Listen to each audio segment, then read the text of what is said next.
Flyweight bout, Brandon Royval is coming in as the dog, plus 190. Matheus Nicolau, minus 190. Over under 2.5 rounds, plus 100 for the over and plus 100 for the under. So, Matheus Nicolau, 5-0 in his last five. Yeah, has had quite the run here. He's just coming off the knockout against Matt Schnell. Brandon Royval has had a couple cancellations. What do you like in this one? Dude, this one is a fun fight. I mean, you break it down stylistically, but it's hard to not take Brandon Royval as almost a 2-1 dog here. I mean, Nicolau has looked phenomenal. I was at his last fight in Orlando when he knocked out Matt Schnell. But I mean, Matt Schnell's so chinny. I think we all expected him to find. I mean, I remember I was holding the KO ticket.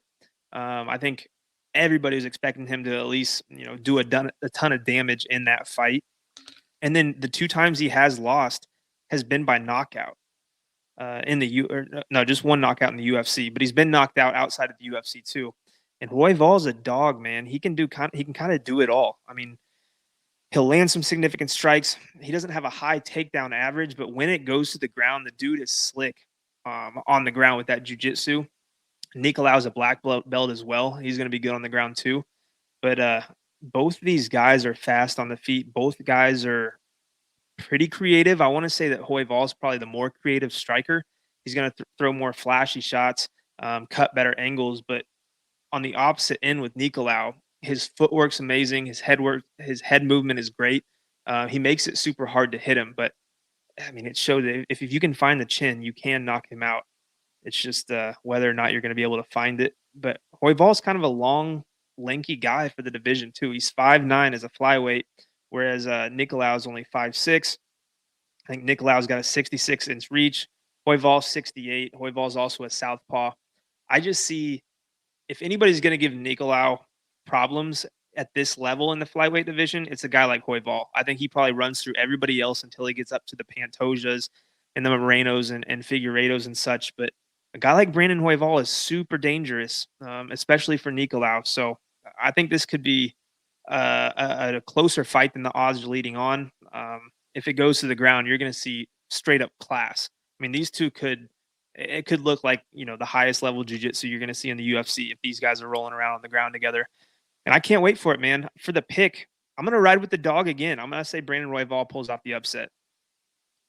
Yeah, I'm kind of on the same page, but I'm not quite as confident. I mean, Matheus, I think this is a tough matchup for Matheus Nicolau because Brandon Royval, nicknamed Raw Dog, he's going to just throw a bunch of chaos at you. And what Nicolau likes to do is kind of just stay patient, stay to the outside, and then pick his shots. And when he throws, he's going to throw pretty hard, and he's very accurate. And he's done that his past couple fights where he's knocked down David Dvorak once, knocked down Matt Schnell twice, and knocked him out. And like you said, he's capable on the ground and very capable at that. Brandon Royval, he did get knocked down by Matt Schnell, which is not like the greatest look, but did come back and win that via guillotine in the first round. So he can take one. He's never, been chinned too hard in the UFC, and he's been knocked out before, but that was, early on in his career. And it was not really knocked out. It was against Brandon Moreno, and it was an injury to his shoulder. So I don't think he's going to get completely knocked out, but if he takes enough of those from Nicolau, it's going to be the end for him because he's super accurate. He's got great power, and he's super fast. Like, you watch these guys, the flyweights, it's crazy to see how fast that they can move and how fast they can make reads. And when on the ground, they're making scrambles like just before you can even blink, they're in a different position. Yeah. Brandon Royval does that like at the highest level. He's going to just throw chaos at you on the feet and the ground. If you're on the ground, he's going to be squirming. Like, you watch him against Pantoja, and they're on the ground, and he just like ended up in a rear naked choke. They were just like rolling around, and then boom, he's in a rear naked choke. It's like, wow, these guys are rolling around really fast. But then, again, in the UFC, he's only lost to Pantoja and Brandon Moreno. So two of the best guys in the division. Nicolau, don't.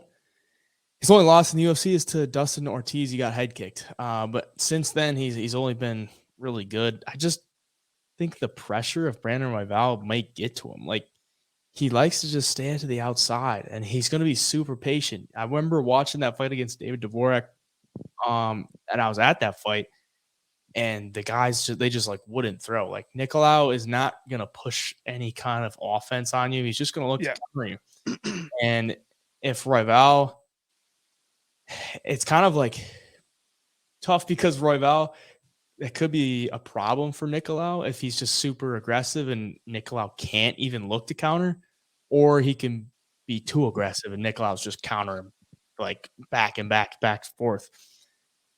So I'm interested to see. I think it's like one of the best fights on the card and could be fight of the night. But I'm going to go. I would lean Royval for the value, but I think Nicolau may be able to land something as he's coming in and maybe put him away with some ground and pound after he catches him, or like a club and sub type thing as well. So I'll take Nicolau for the pick.